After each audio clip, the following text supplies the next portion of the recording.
31 సంవత్సరాల చంద్రబాబు నాయుడు తెలుగుదేశం పార్టీ రాజకీయ ప్రస్థానంలో 17 సంవత్సరాల పాటు చంద్రబాబు నాయుడు గారు ఇప్పటికీ ఈ 2 సంవత్సరాలతో కలిపితే దాదాపు 17 సంవత్సరాల పైగా చంద్రబాబు నాయుడు ముఖ్యమంత్రిగా కొనసాగుతూ ఉన్నారు. జగన్మోహన్ రెడ్డి గారు 5 సంవత్సరాలు ముఖ్యమంత్రిగా చేశాడు. ఒక 2 రోజుల క్రితం జిల్లా అధ్యక్షులు ఎమ్మెల్సీ గారు రవిచంద్ర గారు చంద్రబాబు నాయుడు గారు ఏం చేశారు, జగన్మోహన్ రెడ్డి గారు ఏం చేశారు బీసీలకు అనేది సంబంధించి చర్చకి సిద్ధమా అని సవాల్ విసిరారు.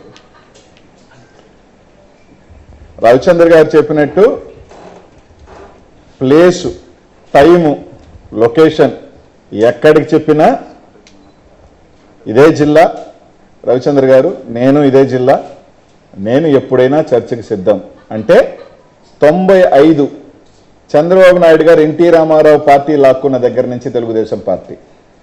ఎందుకంటే గతంలో అంతకన్నా ముందు ఎన్టీ రామారావు తెలుగుదేశం పార్టీ. అది ఎన్టీ రామారావు గారు తీసుకొచ్చిన రిజర్వేషన్లు కావచ్చు, ఎన్టీ రామారావు సిద్ధాంతాలు కావచ్చు, ఈ నచ్చకే ఎన్టీ రామారావు పద్ధతి నచ్చకే ఆయన దించి ఆయన దగ్గర పార్టీ లాక్కొని ఆయన మానసికంగా శోభపెట్టి ఆయన మరణానికి కారణమైన వాళ్ళు వీళ్ళందరూ.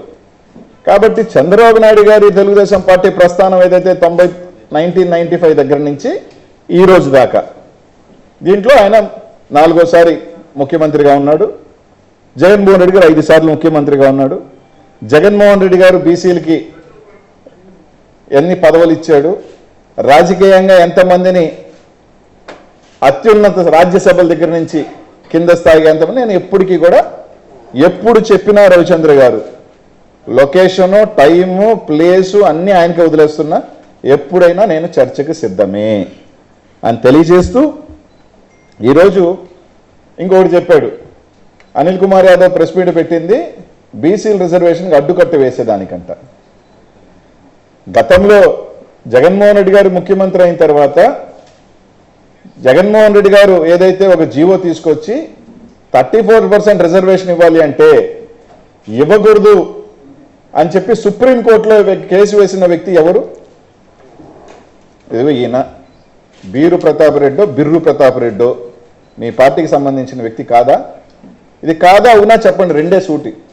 ఆ రోజు బీసీల రిజర్వేషన్కి వ్యతిరేకంగా సుప్రీంకోర్టులో పోయి తీర్పు తీసుకొచ్చిన వ్యక్తి ఈ బీరు ప్రతాప్ రెడ్డి మీ పార్టీ కాదా? 2019లో డైరెక్ట్గా మీ గవర్నమెంట్ జీవో మీ అధికారంలో ఉన్నప్పుడు పంచాయతీ రాజ్ దాంట్లో ఒక కౌన్సిల్ మెంబర్గా ఆయనకి పోస్ట్ ఇచ్చింది మీరు కాదా అని అడుగుతా ఉన్నా. రవిచంద్ర గారిని కానీ తెలుగుదేశం పార్టీ నాయకుల్ని సూటిగా ఈయన మీ వ్యక్తి అవునా కాదా, కేసు వేసింది ఈయన కాదా? అయినప్పటికీ జగన్మోహన్ రెడ్డి గారు ఏ ఎన్నిక వచ్చినా ఏ పదవులు ఇచ్చినా 34% పైగా పదవులు ఎక్కువే ఇచ్చాడు కానీ తక్కువ ఇలా జగన్మోహన్ రెడ్డి గారు. దాని మీద కూడా ఎప్పటికైనా సరే ఎక్కడైనా చర్చకు మేము సిద్ధమే.